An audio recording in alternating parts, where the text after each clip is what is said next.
Kawan TV1. Assalamualaikum warahmatullahi wabarakatuh. Waalaikumsalam. Pemirsa, saudara perjuangan sebangsa dan setanah air. Siang hari ini saya membersamai beberapa tokoh yang sudah tidak asing, tetapi tentu yang saudara atau bapak-bapak cari adalah dua di samping saya ini, ya. Mas Rizal Fadilah dan dokter yang luar biasa, Dokter Tifa. Kita tahu bahwa dunia akademisi atau dunia katakanlah saintifik itu sedang terancam di Indonesia itu bangkrut atau absurd. Ya. Bagaimana mungkin sesuatu yang orang ketahui semua, seseorang mempunyai ijazah itu, proses-prosesnya sangat jelas dan itu merupakan syarat yang apabila ada suatu ijazah tanpa skripsi, ya, yang meyakinkan dan tanpa diketahui di mana dia ber-KKN dan sebagainya, sudah pasti maka ijazah itu tanda petik dipertanyakannya. Kalaupun ada, siapa yang mengadakan? Itu yang bisa membangkitkan dunia pendidikan kita akan bangkit lagi, ya, tidak akan terpuruk dengan kejahatan-kejahatan seperti ini.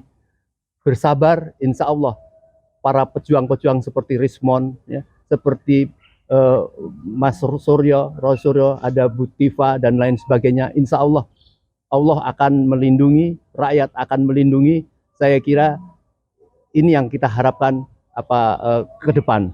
Tapi sebelumnya Pak Marwan, saya minta mengelaborasi juga dengan bagaimana keadaannya. Ada Pak Narko di sini tentang ada forum purnawirawan TNI yang ujuk-ujuk kita sekarang memperhatikan ada 8 poin yang menjadi ngetop, yaitu poin 8 itu, ya, dan berkaitan dengan apa yang tentu akan menjadi objek penelitian oleh para tokoh-tokoh kita. Mungkin Pak Narko dulu ya, Pak Narko bercerita sedikit tentang forum atau Mas Rizal dulu.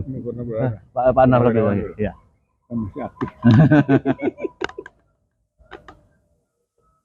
Terima kasih Om Lim. Assalamualaikum warahmatullahi wabarakatuh. Salam sejahtera bagi kita semua, teman-teman sekalian dan Bapak Ibu, saudara-saudara sekalian yang saya hormati.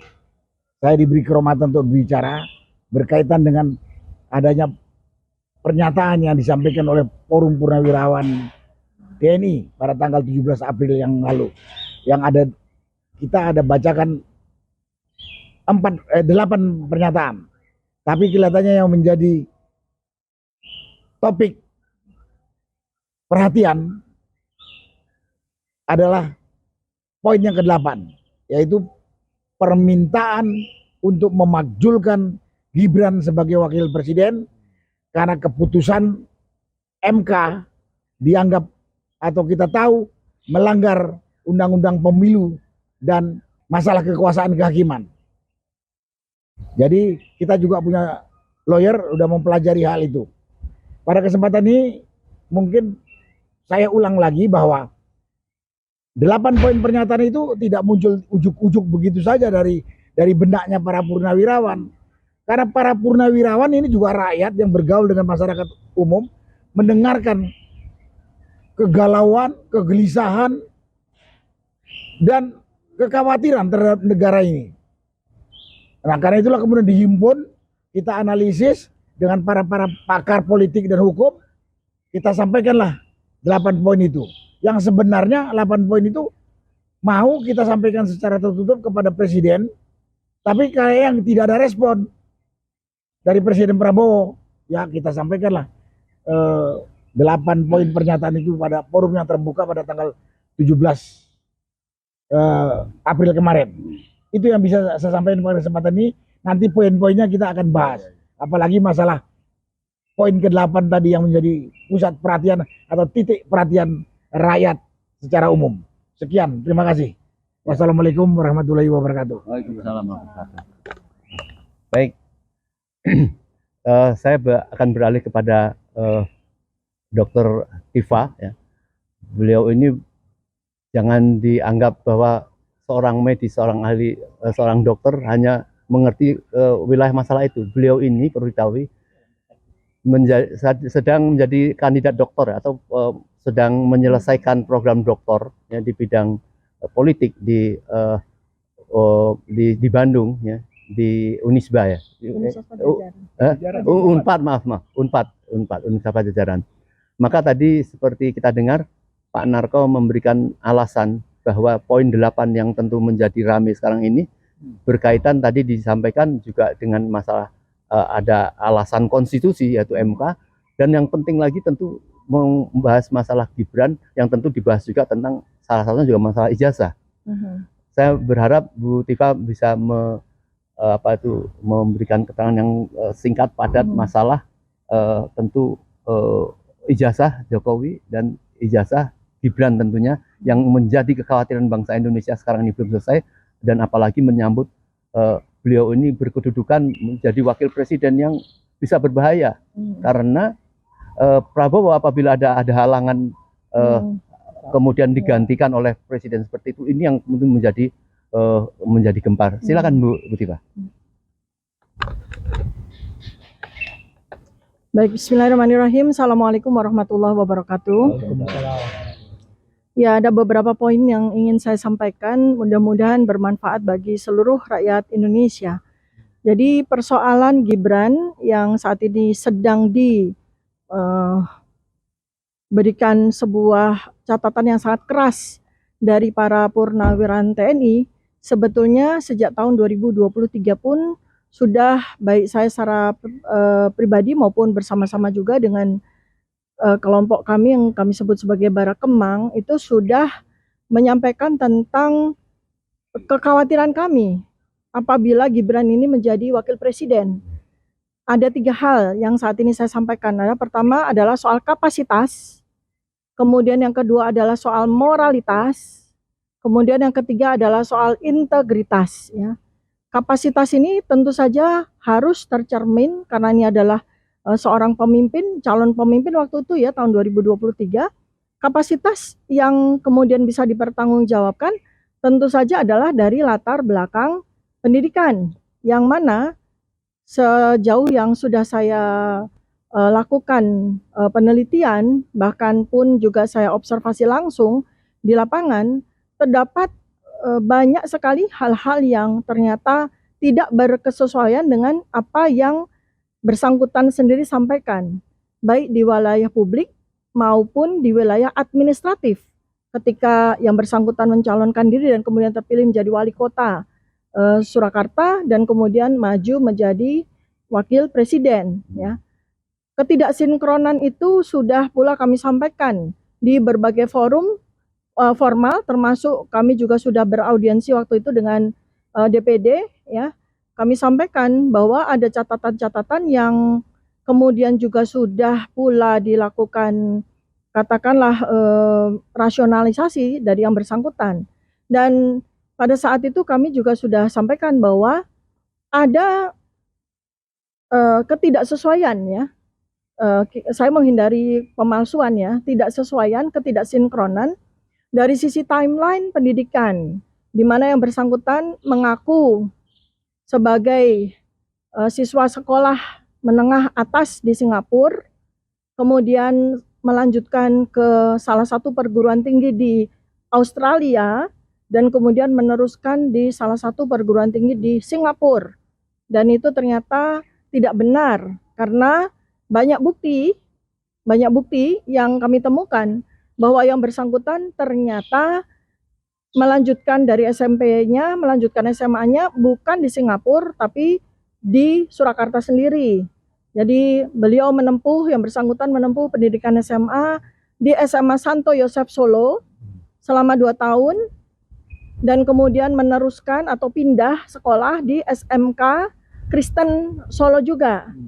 Dan disitulah kemudian terjadi missing link ya, missing data, karena sampai dengan hari ini kita tidak pernah tahu apakah dari kedua sekolah menengah atas itu yang bersangkutan mendapatkan ijazah. Karena ketika maju menjadi calon wali kota maupun maju menjadi calon wakil presiden, yang bersangkutan tidak menggunakan ijazah SMA dari manapun, tapi menggunakan surat keterangan yang diterbitkan oleh Dirjen Pendidikan Menengah yang menyatakan bahwa yang bersangkutan itu mengambil kursus di Australia, yaitu di InSearch UTS. Padahal InSearch UTS itu sama sekali bukan sekolah, sama sekali bukan lembaga yang bisa disetarakan dengan SMA. Tapi surat keterangan itu menyebutkan bahwa yang bersangkutan mendapatkan penyetaraan kelas 12 di InSearch tersebut yang setara dengan SMK. Jadi ini kan juga perlu dilakukan sebuah investigasi administratif. Apakah benar bahwa UTS InSearch itu katakanlah relevan disetarakan dengan SMA kelas 12? Dan apakah memang ada bukti bahwa yang bersangkutan benar-benar mengikuti kursus tersebut? Ya, ternyata InSearch UTS tersebut sudah tidak beroperasi kembali, sudah ditutup oleh Sydney University, sudah tidak ada lagi, sehingga tidak bisa dilacak sama sekali. Kemudian berikutnya, artinya kalau dari Dirjen Pendidikan Menengah itu berani mengeluarkan surat keterangan yang waktu itu dikeluarkan tahun 2019, artinya itu kan memang dipersiapkan untuk maju calon wali kota dan maju cawapres. Berarti ada yang perlu kami minta untuk melakukan investigasi, ya. Apakah memang ada sebuah katakanlah dokumen tertentu dari UTS InSearch yang memang kemudian bisa diverifikasi bahwa dokumen dari InSearch itu memang bisa dianggap setara dengan SMK kelas 12. Apakah itu hanya sekedar narasi saja dari yang bersangkutan, sekedar sebuah pengakuan verbal saja, sama sekali tidak ada dokumen, karena sampai dengan hari ini pun kita juga tidak mendapatkan dokumen tersebut. Berikutnya, yang bersangkutan mengaku menjadi mahasiswa MDIS, itu adalah sebuah lembaga di Singapura yang mengeluarkan, yang bekerja sama dengan universitas-universitas di luar negeri yang mengeluarkan ijazah. Jadi dia yang bersangkutan mendapatkan ijazah dari University of Bradford, UK.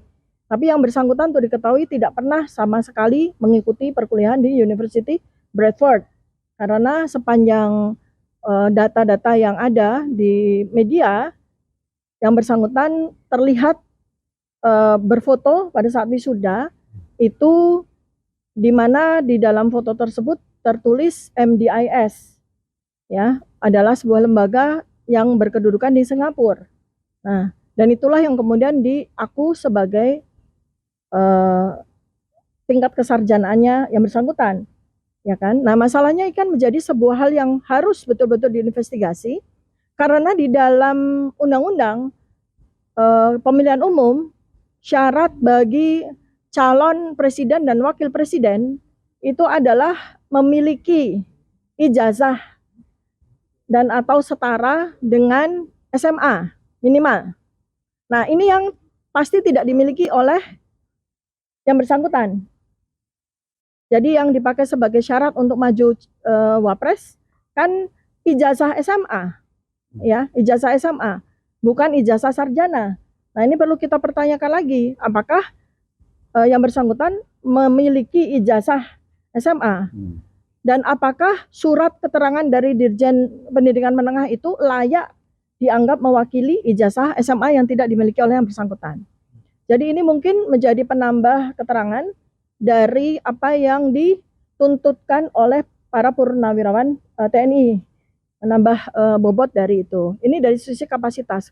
Kemudian dari sisi moralitas yang juga kami soroti adalah bahwa ada satu akun di Kaskus yang bernama akun Fufu Fafa, yang oleh pakar telematika sudah dilakukan investigasi oleh Dr. Roy Suryo, bahwa akun Fufu Fafa yang ada di Kaskus itu 99% milik dari Gibran Rakabuming, di mana kita tahu semua dalam waktu sekitar 1 tahun lebih ini seluruh Indonesia gempar akibat dari akun Fufu Papa tersebut ya menyampaikan banyak hal yang sangat amoral ya untuk dialamatkan pada beberapa orang, terutama pada Presiden Prabowo Subianto dan keluarganya.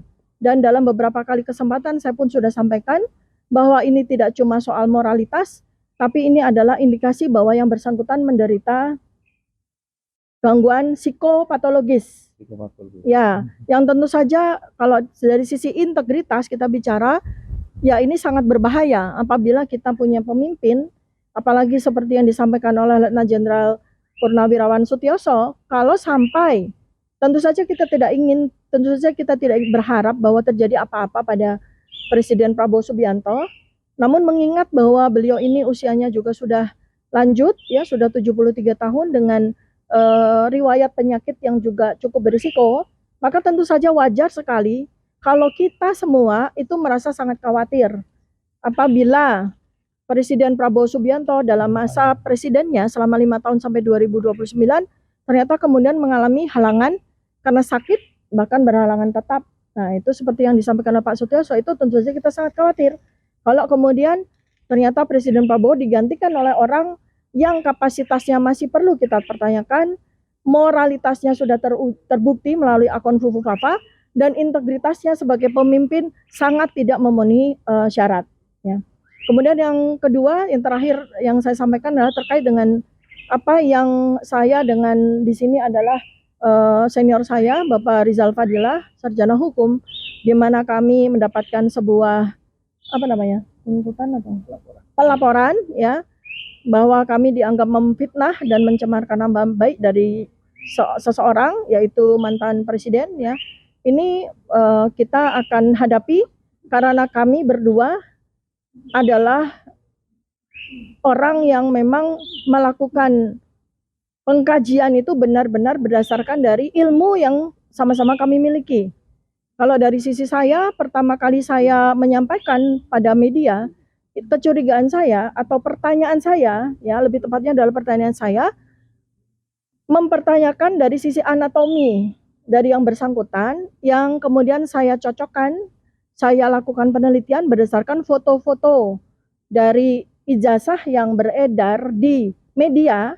Jadi ijazah yang beredar di media yang diklaim bahwa itu adalah ijazah dari mantan presiden, dengan ada foto yang anatomi maupun morfologinya perlu dipertanyakan apakah betul foto yang ada di dalam ijazah itu adalah foto dari mantan presiden. Dan yang berikutnya adalah foto-foto yang banyak sekali beredar di media yang sebagian memperlihatkan foto-foto aktivitas pada masa mahasiswa, juga foto-foto pada masa muda, yang kami lihat ternyata tidak berkesesuaian dari aspek ilmu kami, yaitu ilmu kedokteran, terutama ilmu anatomi.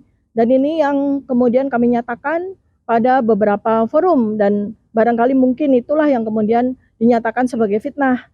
Dan kami pun juga sudah melakukan verifikasi langsung kepada lembaga yang kami harapkan akan bisa memberikan apakah itu tambahan pengetahuan bagi kami, ataupun verifikasi apakah yang bersangkutan itu benar-benar memang seorang sarjana yang lulus dari Fakultas Kehutanan Universitas Gadjah Mada atau tidak. Tetapi pada saat kami hadir untuk melakukan verifikasi, ternyata kami tidak mendapatkan dokumen yang sesuai dengan yang kami harapkan.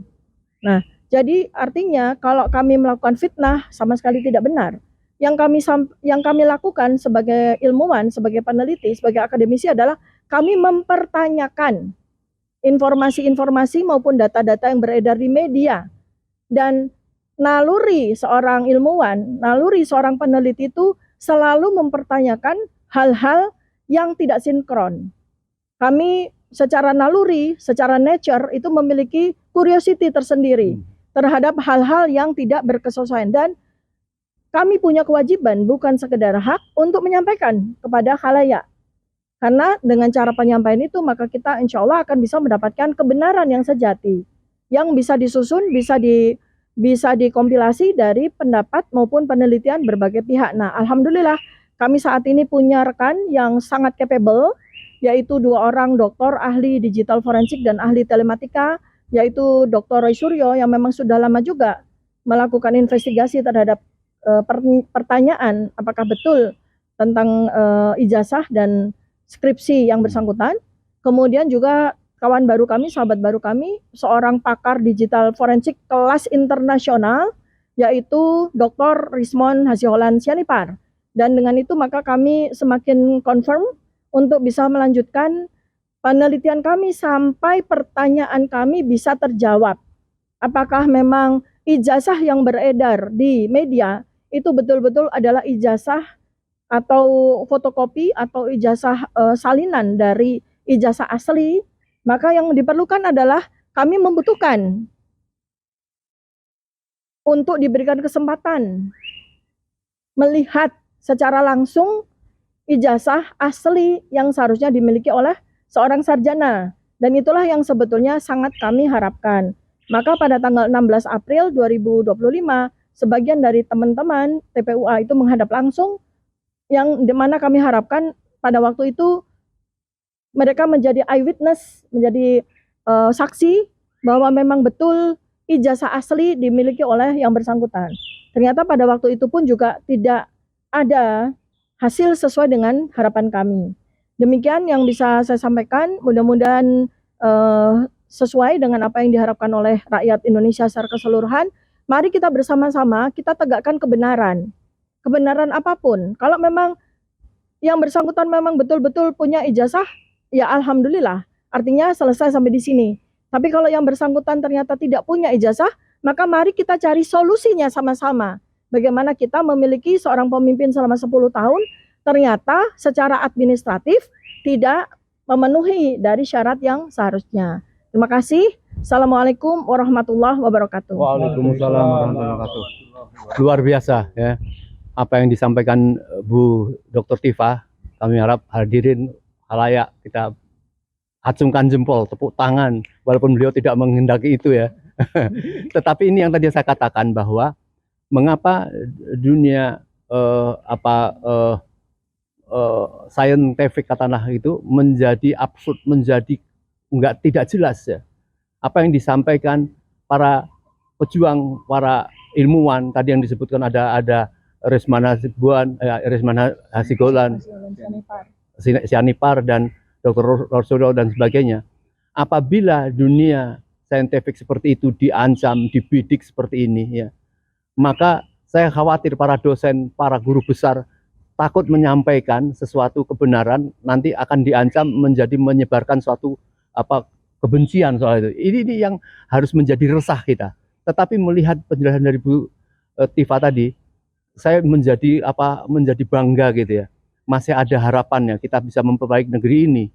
Tadi seperti disampaikan bisa menjelaskan tentang apa itu Gibran, juga masuk kepada Bapak Jokowi. Ini kan yang ada video dikatakan ruwet. Bagaimana seorang yang tidak clear menyelesaikan SMA saja di Solo, sampai pindah ke tempat beberapa universitas dan pindah ke Singapura, menyelesaikan apa tidak jelas. Tapi yang jelas orang mengatakan bahwa di UTS insert ya di Australia itu biasa banyak dilakukan oleh negara-negara lain atau universitas lain. Apabila orang mau masuk ke program universitas memang harus mengikuti penyesuaian. Kalau di Jepang misalnya harus menyesuaikan bahasa dulu, bisa sampai 1 semester, 2 semester. Apabila dianggap sudah bisa menyesuaikan, dia baru masuk. Ini diperkirakan dia belum masuk kepada program di UTS itu. Nanti mungkin bisa dibantu dijelaskan. Tetapi inilah mengapa kita jadi mengerti ya. Forum Purnawirawan itu memasukkan poin 8 itu. Jangan sampai terulang ya, ruwet lagi. Apakah kita melihat root mana bapaknya sama anaknya? Baik, saya persilakan Mas Rizal dulu. Ya, terima kasih. Assalamualaikum warahmatullahi wabarakatuh. Dari sisi hukum sebenarnya yang kita kejar adalah kepastian hukum untuk sampai kepada sanksi hukum bagi yang melakukan pelanggaran hukum. Gitu. Maka dengan dasar upaya itu, maka dilakukanlah riset tadi. Jadi nanti hukum itu mengawal hasil riset saintifik yang selama ini dilakukan oleh teman-teman kita itu berkaitan dengan sampai kalau hukum bahasanya dugaan sangat kuat palsu gitu. Kalau hukum begitu gitu. Nah, saya buat tulisan judulnya Bapak Anak Presiden dan Wakil Presiden Palsu. Sebetulnya itu adalah untuk memberi konklusi gitu ya. Konklusi atas asumsi gitu ya. Yang sementara ini sudah kita semua kaji gitu ya. Bahwa tanggal 15 kita bersama ya, waktu itu Dr. Rismo, Dr. Roy, Dr. Tifa juga dengan TPUA ke UGM 15 April. 16 April ke Solo kan bertemu dengan Pak Joko Widodo. 17 April itu adalah forum Purnawirawan. Itu yang juga kita laporkan hasil dari 15-16 UGM dan Solo di forum Purnawirawan itu. Jadi kelihatannya nyambung juga gitu ya. Yang pada pertemuan di 15 April di UGM itu sampai pada mungkin konklusi lah bahwa skripsinya Pak Joko Widodo itu palsu gitu. Kenapa? Karena tidak ada lagi gitu kan yang lain selain skripsi itu yang ditujukan kepada Dr. Tifa, Dr. Roy, dan Dr. Rismon yang selama ini sudah dikaji habis, dibongkar habis oleh Dr. Rismon dan Dr. Roy Suryo. Itu berkaitan dengan phone face gitu kan, Windows DOS itu, kemudian juga sudah ada muncul perbandingan tanda tangan pembimbing utama dengan Profesor Ahmad Sumitro yang anaknya sendiri yang mengirimkan gitu kan dokumen itu, sehingga kepalsuannya semakin terindikasi gitu ya. Belum lagi juga soal penguji, soal kasmujo, soal macam-macam lah pokoknya. Dari situ sebetulnya fokusnya bisa dari itu mulainya. Kalau sekarang dia tunjukkan berbagai variasi ijazah, tapi kalau skripsi tidak bisa gitu. Hasil temuan di UGM skripsi hanya itu, dan sudah dibongkar habis bahwa jika itu skripsinya maka itu palsu. Itu oleh karena itu pasti derivasi, bisa derivasi itu ijazah itu gitu kan, turunan dari skripsi. Nggak mungkin ada ijazah kalau tidak ada skripsi kan gitulah. Tanpa Jadi, melihat skripsi pun tanpa melihat skripsi pun sebenarnya sudah habis itu gitu kan. Jadi itu 15 gitu kan. Yang 16 ya kita nguji ya sebatas yang bisa kita lakukan soal ijazah yang diperlihatkan ke 11 media. Saya kira itu temuan jadinya gitu ya, terutama ketika dikaitkan dengan foto gitu, bahwa foto yang ada di ijazah yang ditunjukkan kepada para wartawan itu atau awak media itu adalah foto yang berkacamata. Yang katanya wartawan tanya, jawabannya kacamatanya pecah. Sampai sekarang tidak pakai lagi karena minusnya kecil dan tidak mampu beli. Ya, saya kira ironi ya sebetulnya jawaban seperti itu. Tapi itulah, tapi itu menjadi dasar buat proses yang kita lakukan ke sana. Dengan begitu ijazah yang dimaksud yang sama saja dengan yang beredar atau yang sudah ditunjukkan oleh kader PSI yang sudah juga dibongkar habis gitu kan oleh pakar kita gitu, bahwa soal foto tadi yang disinggung juga oleh Dokter Tifa gitu ya, bahwa dari pendekatan apa ELA ya, error level analysis, atau juga dari RGB ya, red green blue ya, soal capnya, pokoknya kalau itu memang ijazahnya ya itu palsu gitu. Jadi itu pertemuan lah yang kemudian masuklah kita ke forum Purnawirawan soal Gibran gitu, yang Gibran juga ternyata ya like father like son gitu ya, sama saja bapak dan anak. Bahwa soal ijazahnya tadi sudah diangkat-angkat oleh Dokter Tifa soal ijazah, belum lagi nanti soal kapasitas, integritas dan sebagainya. Kalau dari segi hukum catatannya adalah Gibran itu cacat hukum. Itu cacat hukumnya diurai, cacat konstitusi, itu atas putusan Mahkamah Konstitusi 90 gitu kan, yang oleh Mahkamah Kehormat MK-MK-nya dinyatakan gitu kan bahwa pamannya diturunkan jabatan kan gitu. Artinya kena sanksi gitu kan, bahwa itu salah, cacat konstitusi. Yang kedua, cacat demokrasi. Karena ketika mendaftarkan ke KPU ya, PKPU-nya belum diubah. Gitu. Sehingga sebetulnya tidak boleh diterima oleh KPU karena PKPU-nya belum diubah.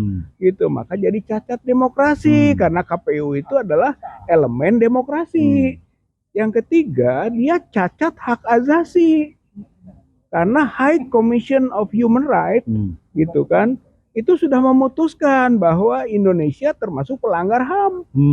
Gitu. Dan sorotan pelanggaran HAM-nya adalah karena Jokowi cawe-cawe dalam proses politik, Pilpres, dan Gibran lolos. Begitu. Itu kesimpulan pelanggaran HAM Indonesia. Kalau ada aspek Gibrannya, kan gitu. Kita sebutlah cacat hak asasi. Dan yang keempat juga cacat religi atau morality, gitu. Dilihat dari segi tadi fufu papa, gitu ya.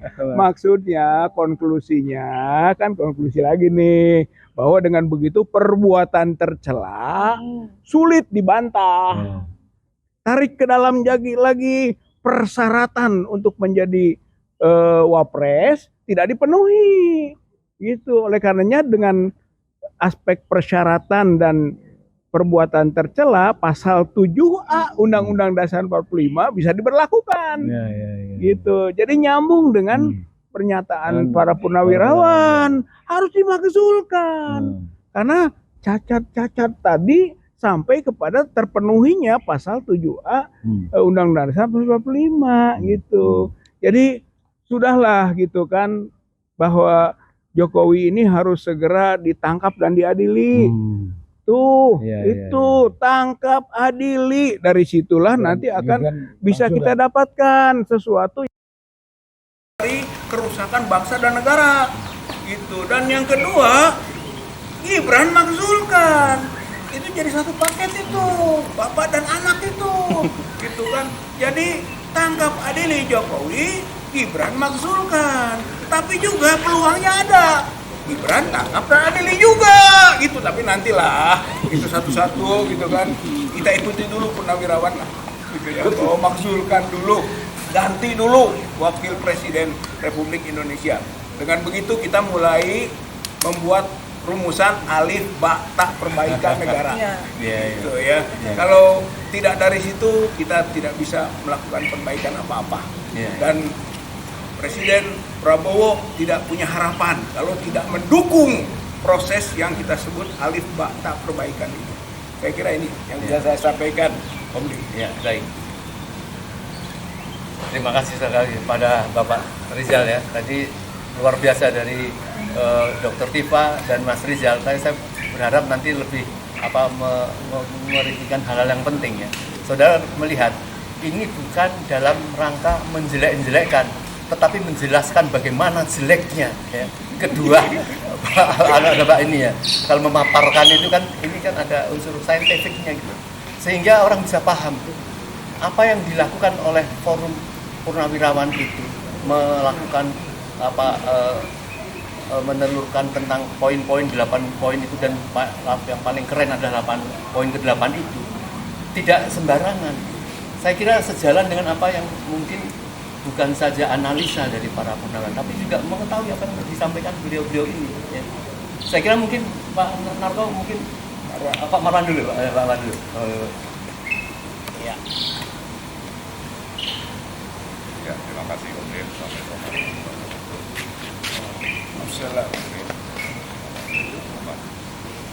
Kita sekarang ini memang berada dalam gonjang ganjing ijazah palsu. Tapi dari sini juga relevan bicara tentang pemakzulan Gibran. Jadi karena itu saya setuju ini menjadi satu paket yang harus kita perjuangkan. bahwa negara ini negara hukum seperti yang disinggung oleh Pak Rizal tadi. Maka kalau bicara ijazah palsu, sebetulnya kalau proses hukum itu dijalankan dengan benar, maka gonjang-ganjing itu tidak akan sampai seperti sekarang. Apalagi Jokowi kan sudah bicara 2 hari yang lalu, mengatakan bahwa saya pikir sudah selesai. Dulu memang saya tidak mau gugat karena saya sudah menjabat, tapi sekarang saya mau menggugat ini katanya. Nah, padahal yang dulu itu hukum tidak tegak karena pendekatannya itu politik, sehingga 2 kali ada gugatan tentang ijazah palsu, yaitu tahun 2022, kemudian berlanjut ke 2023. Itu kalau memang hukum itu tegak, prosesnya berjalan dengan benar, maka akan sangat mudah sebetulnya. Jadi kalau Pak Jokowi bilang ini masalah kecil aja kok ini gitu ya, tapi itu tidak bisa tuntas karena hukumnya tidak tegak. Karena apa? Karena aspek politik kekuasaan itu lebih dominan. Kalau memang jantan dan benar, Jokowi itu pasti membiarkan misalnya peradilan yang ada di Solo dan di Jakarta itu bisa memaksa misalnya Jokowi datang untuk menunjukkan ijazahnya yang benar. Tapi itu tidak sampai terjadi. Yang terjadi adalah bahwa pengadilan itu mengatakan ini bukan ranahnya, sehingga proses tidak berlanjut. Nah, sekarang nantang untuk salah satu yang kita dengar itu dari kuasa hukumnya, dari Hasibuan ya, mengatakan bahwa nanti itu akan dibuka ijazahnya. Nah, saya kira ini bagus, sudah ditantang seperti itu, karena yang sebelumnya itu tidak terjadi akibat dari pendekatan kekuasaan politik. Nah, sekarang ini kita menunggu sebetulnya kalau memang Jokowi itu ijazahnya benar, kesempatan untuk mengakhiri gonjang-ganjing sekaligus untuk menunjukkan bahwa Jokowi itu benar, itu adalah nanti yang diadukan ke Polda Metro itu ya, bahwa dia datang membawa salah satunya itu ijazah dari UGM-nya. Cuma ditunjukkan saja kepada diakui di dalam ya, tapi tidak di waktu di UGM juga sebetulnya nunjukin tapi tidak boleh difoto misalnya. Nah, tapi yang sah untuk menyatakan bahwa ini palsu atau tidak itu kita harapkan adalah pengadilan. Maka karena itu kita berharap pengadilan yang nanti akan memproses pengaduan terhadap 5 teman kita itu, salah satunya adalah untuk adanya pembuktian bahwa ijazah Jokowi itu tidak palsu, alias itu memang asli. Dan itu kita harapkan akan terjadi sepanjang penegakan hukum itu benar-benar terjadi. Maka hakim-hakimnya ini kita harap untuk berani, tidak seperti dulu. Kalau dulu memang yang berkuasa itu Jokowi, mungkin hakimnya takut. Nah, sekarang yang berkuasa ini Prabowo. Kita tunggu apakah memang Prabowo ini yang katanya mau ngejar koruptor sampai ke Antartika, ya. Ini masalah gonjang-ganjing ini juga bisa diakhiri ya untuk kepentingan publik dan negara, ya, supaya ini bisa tuntas. Tapi sekaligus juga kalau ini tidak tuntas, maka kita menggugah terutama misalnya dari guru-guru besar, dari kampus, apalagi yang namanya UGM, UI, atau ITB dan sebagainya, UNER, ITS dan sebagainya, itu kita harap untuk bersuara sama seperti waktu adanya pernyataan sikap yang waktu itu saya hitung beritanya itu ya, berita itu mengatakan sampai 300 kampus itu memprotes Gibran. Protes terhadap apa? Bahwa ini tidak sah sebetulnya. Tadi Pak Rizal sudah menyinggung sebetulnya putusan 90 bahwa ketua MK itu dianggap bersalah. Tapi kenapa kalau memang bersalah itu putusannya dipakai juga? Ini kan bermasalah. Kenapa bisa dipakai? Ya tadi karena pendekatan kekuasaan, politik kekuasaan, bukan pendekatan hukum. Nah, sekarang kita mungkin kalau Pak Prabowo itu mau menegakkan hukum sesuai dengan amanat konstitusi, maka inilah waktunya untuk membuktikan dia tidak omon-omon. Ya, dia memang benar-benar ingin negara ini bermartabat, presidennya itu memang orang yang bersih, atau sekaligus kalau memang bermasalah, bahkan sampai ke anaknya pun itu harus segera dimakzulkan. Saya kira itu yang paling penting yang kita tuntut, karena itu kembali tadi kepada guru-guru besar kampus-kampus, mari bersuara dimanapun itu, karena gerakan moral. Saya harap ini menjadi harapan kita untuk mendukung presiden yang saat ini kelihatannya masih ragu untuk menegakkan hukum, masih ada di bawah bayang-bayang Joko Widodo, ya. Tapi sepanjang rakyat termasuk purnawirawan sudah menyatakan sikap, sudah waktunya Pak Prabowo juga untuk berani bersikap bahwa ini memang ada masalah nih di ijazahnya Jokowi dan di ijazahnya Gibran, dan itu akan sangat gampang seandainya proses hukumnya itu terjadi dengan benar, ya, netral, objektif, tanpa ada intervensi terutama dari oligarki, dan salah satu yang memimpin oligarki itu adalah Joko Widodo yang sekarang itu mentang-mentang saya kira udah selesai, ya kan, ini kok masih ada, makanya saya datang katanya. Oke, Anda datang, tapi nanti Anda harus berani kesatria datang untuk menunjukkan ke pengadilan bahwa ijazah Anda itu memang benar-benar asli. Saya kira itu yang sangat penting, dan saya menghimbau kita semua, terutama marilah mulai dari kampus-kampus, dari guru-guru besar, termasuk dari UGM. Kalau ada bekas rektor UGM itu bermasalah, ada konspirasi, misalnya orang sebut-sebut itu nama Luhut, misalnya nama Pratikno, nama sekian jenderal, ya, bekerja sama dengan asing untuk merekayasa supaya Joko Widodo itu jadi presiden misalnya. Nah, ini sudah waktunya nih untuk diakhiri. Negara ini negara terhormat, sehingga yang memilih pemimpinnya itu adalah rakyat, bukan dari luar, dari konspirasi dan disodorkan untuk kita terima, dan itu syarat dengan kejahatan.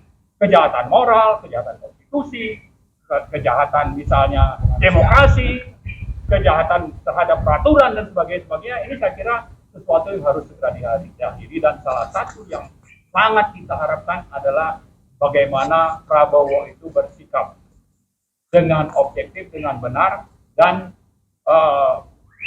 memperhatikan aspirasi dari rakyat sekarang yang sekarang sudah cukup panjang bersuara, termasuk kita dari petisi 100 mungkin sejak 2003 itu sudah menyuarakan bahwa ini pemimpin ini sebenarnya bermasalah, ya, perlu segera dimakzulkan. Tapi karena tadi pendekatan kekuasaan, bekerja sama dengan oligarki, maka dia tetap bertahan. Bahkan sekarang pun dia orang sebut sebagai Jokowi 3 periode. Kenapa? Karena presiden yang terpilih itu kita banyak menganggap itu hanya proksi. Nah, masa sih Pak Prabowo masih mau diperlakukan seperti itu sebagai proksi? Saya kira tidak begitulah, apalagi mantan jenderal, ya. Jenderal tidak begitu.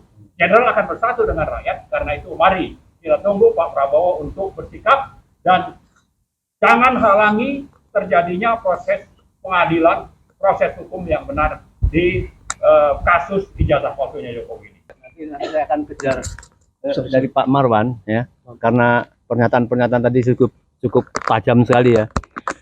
Sejak Oktober, yang pada saat orang mengenal kasus Oktober, Prabowo dipaksakan sekian menterinya Jokowi, orang concern bahwa sekarang ini perhatian Jokowi itu hanya melihat apakah Prabowo terlihat sedang proses masih melindungi dia atau tidak. Kalau dia merasa tidak terlindungi, maka Prabowo siap-siap saja, ya. Apa yang akan dilakukan, ya, oleh presiden yang ke-7 ini, karena semua, kalaupun termasuk ijazah, ya, tidak melindungi Pak Prabowo dan kemudian membiarkan proses ini akan menjadi tidak terbela, dia mungkin akan melakukan suatu tindakan yang sangat merugikan bagi kita. Saya kira itu nanti. Tetapi tadi sudah lengkap orang menyinggung tentang pertemuan purnawirawan itu yang masalah Gibran. Saya bilang Pak Narko mungkin akan menjelaskan, ya, karena orang makin mencurigai ini apa yang terjadi terhadap Pak Sutrisno ikut dalam itu, terus diserang terus ini ya, sampai orang mengkaitkan apakah kemudian penggantian Kunto juga berkaitan karena apa itu menghardik Bapak Tri Sudarsono. Silakan Pak Narko. Makasih Om Lim, Bapak Ibu sekalian. Saya sebagai salah satu anggota yang ada dalam Forum Purnawirawan TNI, pada kesempatan ini saya mengucapkan terima kasih kepada Dr. Tipa, kepada Pak Rijal Padilla, kepada Dr. Marwan, karena beliau-beliau ini telah memberikan referensi yang dapat kita gunakan kalau nanti kita ke pengadilan atau kalau kita nanti dengar pendapat dengan Presiden atau DPR. Jadi terima kasih, tambahan referensi. Walaupun kami sebetulnya juga punya tim hukum, kenapa kami sampai menuntut memakjulkan Gibran. Dan tadi jelas, saya nggak perlu ulang lagi. Yang jelas juga bahwa Gibran ini adalah produk haram demokrasi, hasil nepotis yang begitu kasar, begitu kotor. Nah, orang-orang kasar kotor ini kalau jadi pemimpin, apa yang mau diharapkan? Bapaknya itu udah sangat kotor, 10 tahun bohong terus. Dan ini hasil kebohongan. Mau jadi apa negara kita yang begitu besar? Sekarang saja kita sudah jadi bahan lecehan. Nah, ini di samping mengganggu kehormatan bangsa, juga mengkhawatirkan untuk kelanjutan negara kesatuan Republik Indonesia. Karena itulah kemarin keluar 8 poin pernyataan itu. Kalau hari ini yang menjadi topik adalah yang ke-8, saya terima kasih dengan tambahan referensi yang begitu lengkap yang bisa kita gunakan. Dan kemudian yang belum disinggung-singgung juga mungkin dari para pembicara sebelumnya, tadi baru melihat dari sisi integritas, intelektualitas, dari sisi hukum, tapi coba perhatikan dari sisi faktual yang bisa terlihat dengan manusia yang namanya Gibran ini. Yang sekarang menduduk sebagai wakil presiden. Lihat dia mulai dari dia kampanye sampai 6 bulan dia menjabat. Apa ada yang kita bisa lihat dia itu bisa jadi pemimpin terhadap negara kesatuan Republik Indonesia yang hampir 300 juta orang isinya. Di situ juga kegalauan para purnawirawan. Jangan sampai kita yang masih hidup ini tahu-tahu gara-gara si Gibran negara kesatuan Republik ini hancur. Dosa kita. Ya. Terhina kita. Karena itulah kita ajukan 8 poin itu dan poin ke-8 yang sekarang menjadi topik pembicaraan. Karena itu pada kesempatan ini tadi Pak Marwan mengatakan, Jokowi mengatakan ini masalah kecil. Kecil buat Jokowi. Karena dia sudah menipu ratusan juta rakyat Indonesia selama 10 tahun. Dan kalau dia kemudian gol ini anaknya terus jadi wapres, bisa berapa tahun dia akan menipu bangsa Indonesia. Nah, karena itu pada kesempatan ini saya berharap kepada seluruh saudara-saudara sebangsa setanah air. Saya berharap monitor, ikuti, amati sidang yang sedang berjalan. Baik tuntutan dari tim 4 pejuang yang menuntut Jokowi menunjuk ijazah aslinya, termasuk mungkin tuntutan si Jokowi yang melaporkan kepada kepolisian bahwa dia merasa terhina, terasa dipitnah dan sebagainya. Saya berharap pada kesempatan ini, seluruh rakyat Indonesia mengikuti, memonitor. Kita tahu aparat penegak hukum 10 tahun ini sudah compang-camping moralitasnya. Nggak perlu saya jelaskan. Ya. Dari kasus kematian sekian ratus petugas KPPU, kasus kematian atau pembunuhan anak buahnya Habib Rizik, kasus kematian Kanjuruhan sekian ratus orang, nggak berjalan dengan terbuka dan objektif. Karena itulah pada kesempatan ini saya berharap saudara-saudara kita yang cinta NKRI ini untuk berdiri sampai hari kiamat Mari kita jaga negara kita dari aparat-aparat pengkhianat. Semoga mulai hari ini sudah tidak ada aparat pengkhianat. Kemudian pada kesempatan ini juga saya meminta, kalau tidak juga yang mendesak kepada Presiden Prabowo, tolong ingatkan aparat keamanan agar jujur, profesional, mengawasinya, dan tidak perlu takut karena rakyat akan mendukung Bapak. Kalau Bapak menegakkan kejujuran, menegakkan kebenaran, menegakkan keadilan. Dan pada kesempatan ini juga saya sebagai salah satu anggota Forum Purnawirawan TNI meminta kepada aparat kepolisian yang mengusut atau yang mengusut kasus ini, kasus dari 4 pejuang kita ini, termasuk kasus yang diajukan oleh Jokowi, bersikaplah profesional, jujur, adil. Ya, jujur, adil.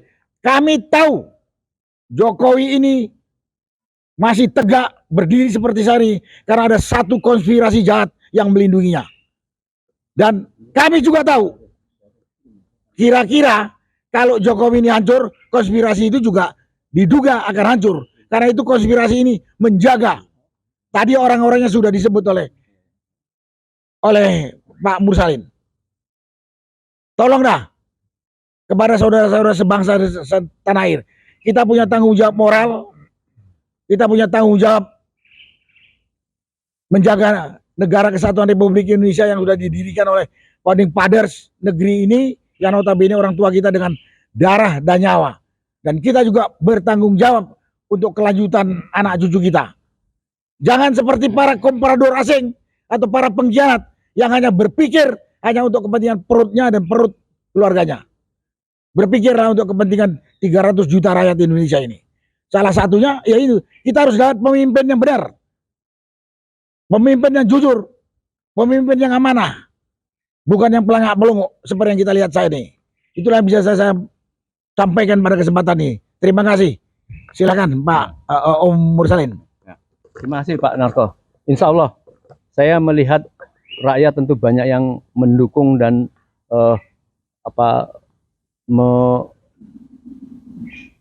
menyetujui ya tentang poin 8 itu, karena rakyat mungkin tidak bisa melakukan sesuatu, tetapi percayalah bahwa rakyat bersama dengan para purnawirawan yang ada ini sangat berharap bahwa ini diperhatikan apa yang seperti sebelum nanti saya Pak Marwan memberikan closing statement, saya akan memberikan waktu pada Pak Rizal dan Bu Dr. Tifa.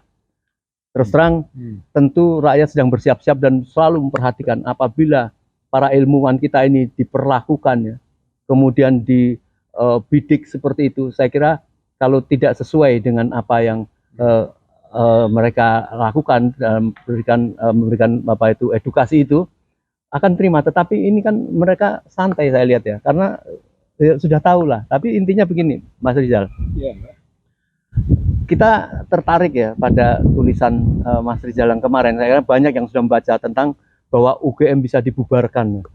Apa alasannya gitu ya? Karena memang terus terang orang melihat bahwa Pak Jokowi ini nampaknya juga semacam bukan kesel kepada para aktivis yang mempersoalkan itu. Hanya kesel kepada ada suatu tim atau orang yang kamu kan yang membuat kok seolah-olah dianukan kalian harus bertanggung jawab. Apa maksudnya itu? Saya kira ini akan berbahaya juga karena Pak Jokowi tahu siapa yang menskenariokan ini, mungkin membuatkan ijazah salah dan sebagainya. Itu yang bacaan seperti itu. Nah, saya kira silakan Mas Rizal, setelah itu Bu Tifa, masalah apa itu alasan tulisan itu Mas. Ya, jadi mungkin yang pertama alasan tulisan, yang kedua sedikit nyambung nanti yang Pak Narko.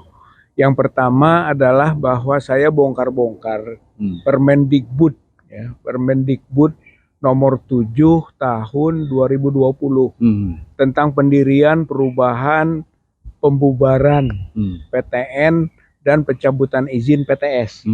Itu. Nah, di pasal 20-nya dari Permendikbud itu menyatakan bahwa PTN bisa dibubarkan jika melakukan pelanggaran administrasi berat. Hmm. Itu bisa dibubarkan. Hmm. PTN. Kalau PTN dicabut izin, gitu kan. Nah, di pasal 71-nya itu menyebut yang dimaksud dengan pelanggaran administrasi berat A, B, C, D. Nah, pada bagian D-nya disebut di situ, yaitu memberikan ijazah, memberikan gelar, vokasi, profesi kepada orang yang tidak berhak. Gitu. Itu bisa dibubarkan. Bisa dibubarkan. Kasihan, Pak. Itu makanya Pelakunya yang dihukum gantung. jadi kembali ke situ tadi seruan misalnya para guru besar, para alumnus gitu, alumni gitu kan, untuk segera memulihkan kembali citra daripada universitas itu adalah mengingat bahwa menurut peraturan itu terancam gitu. Jangan sampai gitu kan yang biasa dilakukan oleh lembaga gitu kan, direktorat lembaga kelembagaannya Kementerian Dikti dan Saintek gitu kan, itu adalah hanya menelaah perguruan tinggi yang kecil-kecil. Gitu. Keras sekali itu pelanggaran-pelanggaran yang dilakukan oleh mereka tuh keras itu sanksinya gitu kan. Tapi ketika sekarang menyangkut perguruan tinggi yang besar ternama kok tidak turun gitu. Ini seharusnya Menteri Pendidikan Tinggi dan Saintek itu turun gitu kan, perintahkan itu gitu kan, Dirjen Dikti, Direktorat Kelembagaan, tim namanya ada Pak, tim evaluasi kinerja perguruan tinggi. Itu harus bekerja itu, harus masuk ke UGM. Tunggu perintah. Nah, sebenarnya ini sudah menjadi common sense gitu kan, sudah menjadi perasaan umum ini. Nggak bisa diam saja Kementerian Pendidikan Tinggi gitu. Jadi saya kira ini juga appeal kan, himbauan kita, turun loh Menteri Pendidikan Tinggi gitu kan, perintahkan tim evaluasi kinerja perguruan tinggi gitu kan, untuk meneliti sampai benarkah memberikan gelar, ijazah gitu kan kepada orang yang tidak berhak. Nah, kira ini dengan indikasi bahwa skripsinya dicurigai gitu kan, itu indikasi yang paling besar lah, yang mungkin tingkat konklusinya tinggi gitu, bahwa itu diduga sangat palsu. Itulah itunya tuh, dari situ mulainya. Nah, jadi yang kedua ini nyambung tadi gitu kan, bahwa aparat penegak hukum harus profesional, objektif. Apa yang jujur, jangan asal lapor diterima gitu kan. Tuduhan pertama yang berkaitan pasal 160 KUHP, penghasutan. Dr. Tifa, saya, Dr. Isbon, Dr. Roy kan begitu. 160 KUHP. Ingat, 160 penghasutan itu gitu kan adalah kalau apa yang diujar gitu kan, baik lisan tertulis, itu terjadi tindak pidana gitu, tindak pidana. Nah, kemarin di Jogja dan di Solo tidak ada tindak pidana, nggak ada itu gitu kan. Lagi juga putusan MK nomor 7 tahun 2009 gitu kan, PUU 7 2009 itu menyatakan delik formil pasal 160 KUHP sudah diubah menjadi delik material. Itu sudah diubah itu MK. Artinya harus terjadi dulu perusakan. Gitu harus terjadi dulu mungkin pencurian, harus terjadi juga mungkin gitu kan pembakaran atau hal-hal yang disebut dengan tindakan pidana, harus terjadi dulu. Bukan hanya misalnya bicara gini Om Lim. Bakar gitu kan, rusak. Itu saja kalau ngomong begitu saja tidak masuk penghasutan, karena itu delik formil. Sekarang sudah delik material, gitu. Nah itu 160. Nah kemudian yang dilaporkan ke 5 orang itu, gitu kan, masih inisial gitu ya, walaupun kita sudah bisa menduga gitu ya, antarain Dokter Tifa ya, gitu, yang dugaan-dugaan kita gitu. Nah itu kena 3110 311 KUHP, pencemaran nama baik dan fitnah, gitu kan. Itu harusnya Pak di dalam rumusan deliknya, di dalam pasal itu harus ada unsur sengaja. memang sengaja mau mencemarkan, sengaja mau memfitnah. Satu. Yang kedua, yang namanya pencemaran nama baik ataupun fitnah itu harus dibuktikan dulu apa gitu objeknya. Ijazahnya itu yang dituduhkan kan, ijazah palsu, kita menyebut ijazah palsu padahal asli, baru fitnah, gitu kan, baru tercemar nama baik. Ini belum dibuktikan, gitu, baik ijazah maupun skripsinya itu asli atau palsu. Jadi buktikan dulu.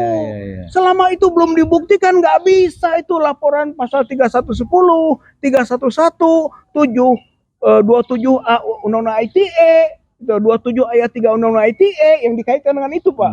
Itu nggak bisa itu. Jadi menurut saya ini asal laporan. Jadi penegak hukum harus objektif, harus profesional, gitu kan. Harus betul-betul mengabdi kepada hukum, bukan mengabdi kepada kekuasaan. Sebab seharusnya buktikan dulu. Nah, ini kita sudah pernah melaporkan atau mengadukan ke Bareskrim. Gitu, dan sudah dengan 15 bukti yang sudah kita masukkan. Harusnya ini dulu yang dikerjakan, Om Lim. Jadi laporannya TPUA mengadukan tentang dugaan palsu dari skripsi dan ijazahnya Joko Widodo. Ini dulu periksa dulu, baru gitu kan ikutannya ke yang dilapor-laporkan sekarang ini. Tapi Peradi juga melaporkan ke Bareskrim juga nampaknya. Dia mencoba melaporkan ke Bareskrim sebagai laporan, tapi ditolak. Akhirnya masuklah ke Polda Metro Jaya. Ada analisa mengapa ditolak dan kemudian dimasukkan di Polda diterima? Ya mungkin karena dia melihat pencemaran itu terjadinya mungkin di wilayah hukumnya Polda Metro Jaya. Tapi aspek lain adalah akan berbenturan dengan apa yang sudah diadukan oleh TPUA. Gitu. Bareskrim sudah pegang data-data bukti-bukti gitu kan yang bisa sampai kepada kesimpulan nanti hasil pemeriksaan audit forensiknya, itu labkrimnya, gitu kan asli atau palsu. Itu dulu harusnya. Ada kecurigaan mengapa? Mungkin melihat agak longgar lah di Polda ini dibanding ke Bareskrim nampaknya. Ya, mungkin saja ya. Omong-omong di luar itu katanya mungkin Kapoldanya gitu kan ya bisa atau termasuk geng Solo misalnya ini misal misal gitu ya kan bisa saja dengan begitu bisa disetir misalnya Pak gitu mungkin di Bareskrim agak beda gitu kan agak ilmiah Pak gitu. Itu yang jadi pertanyaan artinya banyak kemungkinannya tapi kita nggak masuk ke ruang prasangka. Betul, yang kita lihat adalah fakta. Itu faktanya penegak hukum baik itu Polres Metro Jakarta Pusat maupun Polda Metro Jaya harus objektif. Jangan sampai nuansa kekuasaan dominan gitu kan ketimbang murni penegakan hukum. Janganlah menjadi dari penegak hukum menjadi penenggak hukum gitu ya. Akhirnya justru kekuasaan lah yang memabukkan gitu Pak, memabukkan menjadi hukum permainan. Ini jangan sampai begitu. Jadi ini catatannya tambahan dari Jenderal Sunarko. Baik, Pak Maulana nanti saya harap memberikan konklusi sebentar Bu Tifa. Ini nampaknya apa itu teman-teman mau dihadapkan yaitu sebuah otoritas, yaitu sebuah Universitas Gadjah Mada menjadi otoritas yang seolah inilah keputusan paling tinggi. Jadi masalah ijazah dan sebagainya yang penting ditutup dengan kami menyatakan. Jadi seolah-olah menyatakan yang paling tinggi. Ini apa begitu secara akademis kan? Maaf ada Pak. Ya. Jadi sebetulnya begini ya, ini kan ada dua domain terkait dengan ijazah ini. Pertama adalah domain hukum, ya, ada fakultasnya sendiri yaitu ruang pengadilan, dan ada domain ilmiah, di mana kami ada di situ, ya. Yang mungkin masyarakat tidak terlalu paham ya bahwa dua domain itu terpisah. Nah, dalam kasus ijazah ini sebetulnya bagaikan kotak Pandora yang di dalamnya berisikan ular-ular ya, artinya kebohongan-kebohongan. Itu kotak Pandora itu sudah terbuka. Dulu mulai dari tahun 2017 ya, kotak Pandoranya mungkin terbukanya kecil. Ya, karena waktu itu yang sudah melihat dengan kuriosita itu Dr. Roy Suryo terkait dengan ijazah yang beredar di media sosial, kemudian dibuka lagi oleh yang kemudian dipidanakan secara tidak adil, yaitu Pak Bambang Tri Mulyono dengan Gus Nur Sugi kan gitu ya. Nah, kemudian sekarang ini ketika kami para ilmuwan bersatu padu dengan keahlian atau dengan kepraktisian kami masing-masing, terbukalah kotak Pandora itu. Ketika kotak Pandora itu terbuka, kami membuka. Kotak Pandora itu ilmu dan teknologi yang membuka gitu. Inilah peradaban ya, di mana mungkin orang-orang yang lahir duluan itu tidak mampu untuk melihat bahwa ketika lahir ilmu dan teknologi digital ya, ketika lahir dia, maka segala kebohongan, segala manipulasi, segala penipuan ya, segala modifikasi yang dilakukan dengan dokumen-dokumen yang terdahulu yang dilakukan secara manual maupun dengan menggunakan teknologi sederhana, itu sudah tidak mampu lagi untuk ditutupi oleh teknologi digital yang saat ini lahir gitu ya. Jadi inilah di mana kita sudah menyongsong atau kita sudah berada di sebuah peradaban baru, di mana peradaban baru ini dengan teknologi digital sebagai sokol gurunya tidak lagi memungkinkan apapun dimanipulasi, tidak lagi mampu untuk menutupi segala kebohongan yang dilakukan. Ya, itu yang harus diketahui, sehingga manipulasi-manipulasi, kebohongan-kebohongan, kemudian penipuan-penipuan secara dokumentatif, administratif yang mungkin dilakukan di era lama, dia tidak mampu menutup kembali menutup apapun lagi ketika teknologi digital ini lahir dan membuka semuanya gitu. Jadi itu yang saat ini mungkin tidak dipahami oleh orang-orang terdahulu. Jadi lesson learn-nya ya pelajaran buat semuanya, semua aspek administratif, aspek ketatanegaraan, aspek akademisi, keuniversitasan yang berusaha dengan sekuat tenaga untuk menutupi semuanya dengan rasionalisasi kuno, itu sudah tidak bisa lagi. Dilakukan ketika teknologi digital ini sudah membuka semuanya, menjadi medusa, menjadi kotak Pandora yang ular-ular kebohongan itu sudah bermunculan semuanya ya, untuk menyampaikan kebohongan-kebohongan tersebut secara kasat mata.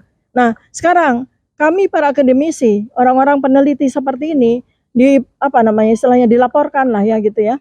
Dilaporkan ketika teknologi, ketika ilmu itu sudah keluar, maka ada 1.000, ada 1.000.000 Tifa lagi yang nanti akan membuka teknologi. Akan ada 1.000.000 Rismon lagi, Roy Suryo lagi, Rizal Fadila lagi, yang lain. Dan itu sudah sunatullah. Ya, mau sampai kapan? Maka disinilah saya mengimbau. Karena saya yakin juga pemerintah sebetulnya sudah sudah memirsa kami gitu ya. Dan sudah maka kami sampaikan di sini, saya sampaikan di sini bahwa pemerintah harus hadir. Selesaikan ini secara beyond law, beyond science ya. Kenapa? Karena ini adalah aib dari negara kita. Ya, ini adalah aib, catatan sejarah yang sangat buruk bagi negara kita. Maka pemerintah harus hadir di sini menyelesaikannya dengan baik, dengan arif dan bijaksana. Ya, saya punya usulan tetapi mungkin sebaiknya nanti akan saya sampaikan langsung kepada pemerintah. Bagaimana win-win solution yang tidak saja super cerdas tetapi juga super arif dan super bijaksana. Jangan sampai ada siapapun lagi yang terkorbankan. Mungkin setelah kami, mungkin akan ada lagi sampai kiamat. Nggak bisa. Jadi pemerintah harus hadir dan kita sama-sama berdiskusi untuk mencari langkah apapun yang terbaik.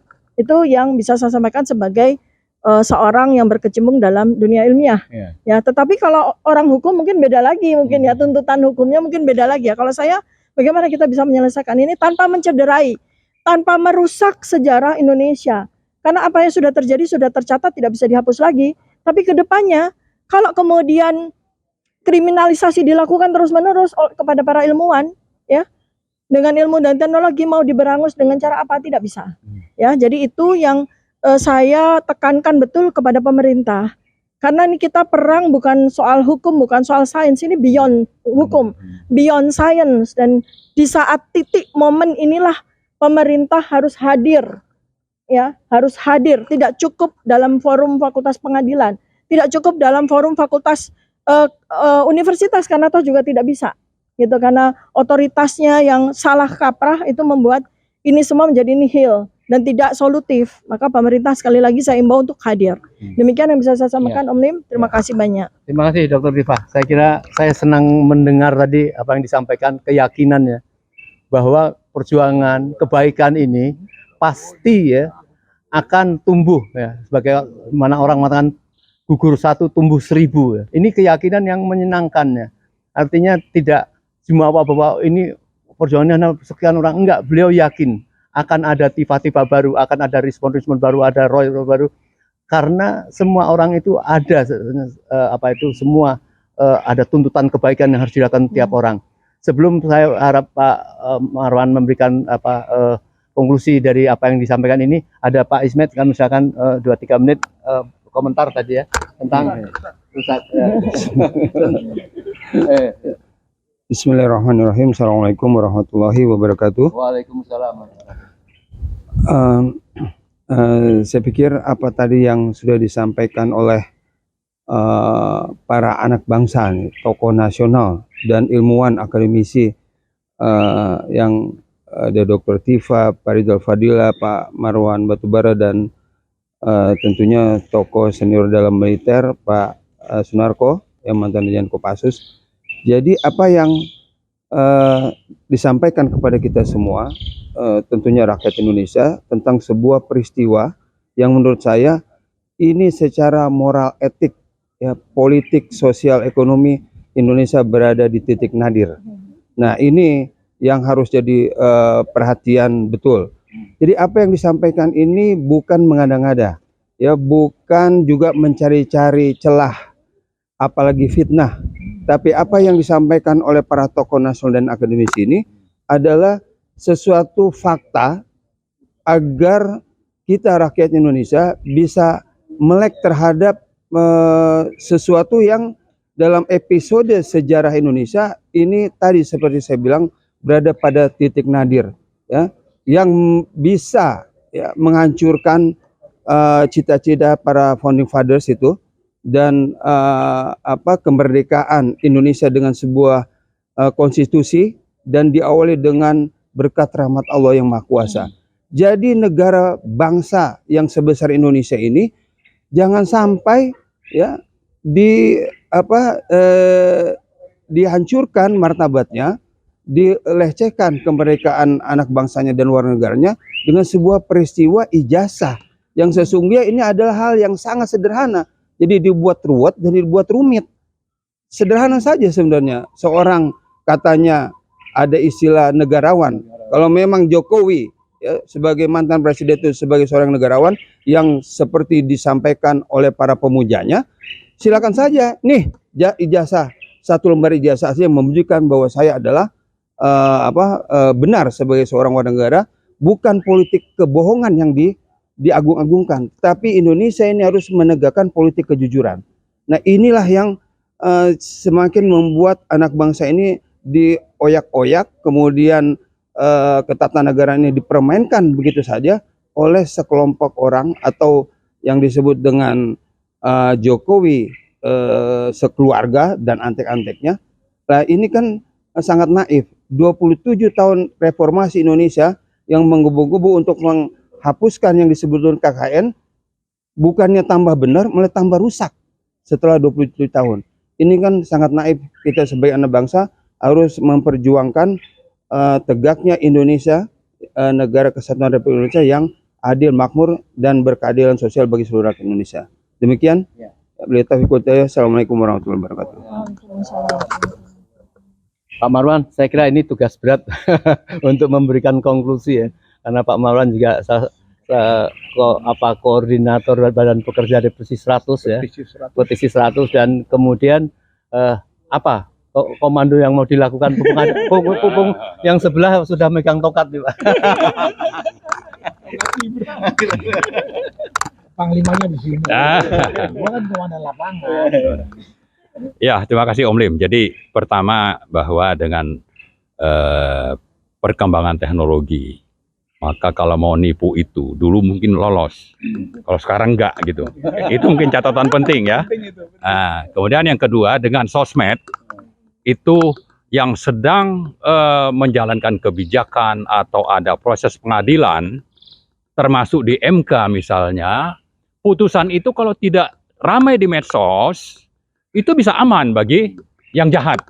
Tapi dengan banyaknya gugatan, atau orang berkomentar, ya kayak podcast seperti ini, jangan dikira nanti ini tidak jadi pertimbangan bagi orang-orang yang objektif misalnya, maka ini juga akan merubah rencana dari orang-orang jahat itu. Itu poin kedua. Poin ketiga, saya kira kita mencatat hari Rabu tanggal 30 April, Pak Jokowi datang, dua hal yang dia ucapkan. Sebetulnya masalah ijazah palsu ini adalah masalah ringan. Dan dia ingin ada proses hukum supaya nanti bisa dengan gamblang diselesaikan. Masalahnya bisa selesai dengan gamblang katanya. Jadi dia ingin ada proses hukum. Nah, tapi kenapa dia tidak pernah datang misalnya kepada proses-proses yang sudah terjadi sebelumnya? Termasuk tanggal 24 itu ada sidang yang terkait dengan gugatan ijazah palsu ya oleh teman kita anggota petisi 100 juga itu Pak Dr. M. Taufik. Ya, ya, jadi kalau memang Jokowi itu konsisten, bukan hipokrit, bukan pembohong, ingin ada proses hukum dan datang ke Polda, maka datang juga dong ke Solo, ke pengadilan. Ya, itu poin ketiga yang menjadi catatan kita. Yang keempat, bahwa dalam Undang-Undang Keterbukaan Informasi Publik KIP nomor 14/2008. Publik itu berhak untuk mendapatkan informasi sepanjang itu adalah informasi untuk publik. Itu hak dari publik dan itu harus terlaksana dalam waktu cepat. Murah misalnya, disebutkan juga dalam undang-undang itu. Maka kalau misalnya kita ingin mencek waktu Jokowi mencalonkan diri menjadi wali kota Solo, kan pasti ada tuh kopi ijazah. Kemudian waktu jadi gubernur DKI sama. Lalu terakhir untuk jadi presiden 2 kali. Ya. Ini kok informasinya hilang. Ya kan? Ini kan masalah besar. Dan kalau ini ingin ditunjukkan yang benar-benar asli, proses pengadilan yang diusung Pak Jokowi tadilah menjadi tempatnya. Dan itu kita harapkan, maka kita terima kasih dia datang ke Polda. Kenapa? Karena dengan begitu bisa teruji ucapannya itu sesuai dengan perbuatan atau tidak nanti.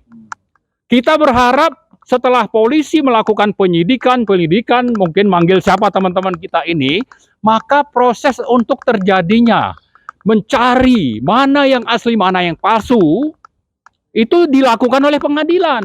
Tidak hanya forensik di apa katanya mau di polisi. Kita tidak butuh lah, oke lah silakan, tapi pengadilan yang nanti mengadili teman-teman kita yang 5 itu harus menjadi tempat pembuktian asli atau palsunya ijazah Jokowi, sekaligus menjawab tantangan Jokowi bahwa ini perlu dibuktikan di pengadilan. Maka perlu ada proses pengadilan. Maka karena itu kita berharap ini bisa terlaksana sepanjang pengadilannya itu objektif dan profesional, bebas dari intervensi, termasuk dari oligarki yang dipimpin oleh Joko Widodo, dan mungkin ada tangan-tangan Cina misalnya, Tiongkok, yang mempengaruhi supaya pengadilan ini tidak terlaksana. Seperti yang sebelum-sebelumnya, tidak sampai kepada proses hukum bahwa ini tidak berwenang, maka tidak dilanjutkan, maka tidak akan ada terjadi proses pembuktian tadi. Nah, karena itulah kita kembali menghimbau supaya pertama di ranah yudikatif, pengadilan, MA, itu mereka melakukan prosesnya dengan benar, dengan objektif, profesional, dan bebas intervensi, artinya independen. Kemudian yang kedua, kita minta Pak Prabowo untuk membiarkan proses ini tanpa intervensi. Kemudian yang ketiga, kita menghimbau publik, mari pantau terus ya apa yang sedang kita hadapi, gonjang-ganjing ini sudah cukup lama ya. Malah ada orang yang ditahan, yang menggugat misalnya Gus Nur sama Bambang Tri masuk penjara dihukum 6 tahun. Ya syukur sekarang sudah dalam proses percobaan ya. Sudah keluar. Tapi itu masih belum tuntas.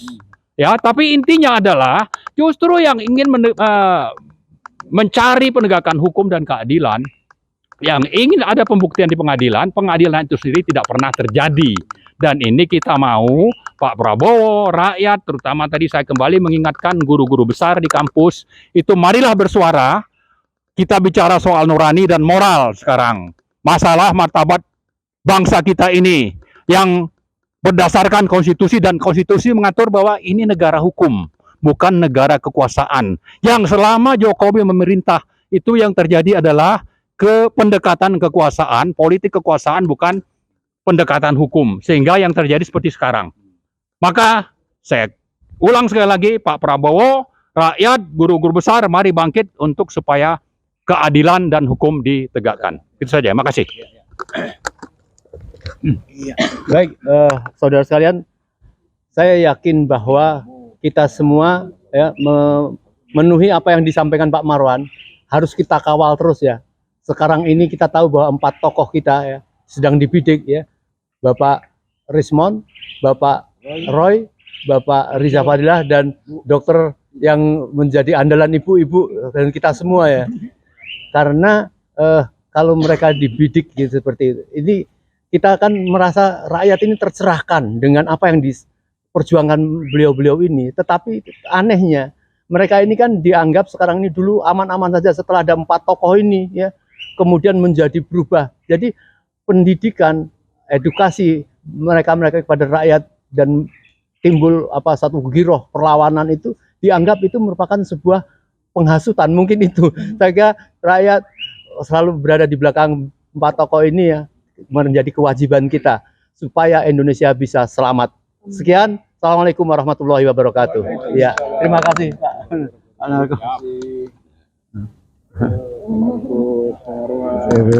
Ibu, Kiai. Ya.